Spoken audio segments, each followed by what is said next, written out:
I want to show you guys one of my favorite early recovery exercises that you could do with the pulley system. Now, if you've been in physical therapy or occupational therapy, you've probably already been prescribed what's called a Codman exercise or a pendulum exercise. Basically what happens is they educate you to lean the body forward, relax the shoulder and the arm, move the body to allow the arm to swing in a pendulum-like motion. Now it could be circles, it could be up and down, side to side. But another way that you can do that is using the pulley system.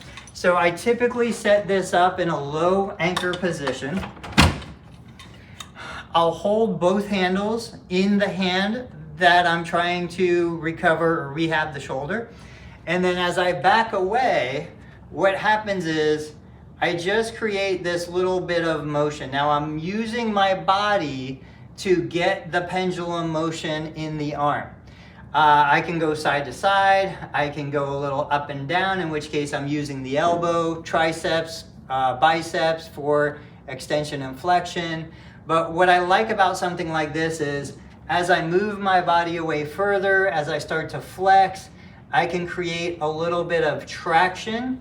That's going to be more traction than you would get with just gravity. So if you respond well to something like that, if it feels good, relaxes the muscle, this is a great way to work your pendulums using the shoulder pulley.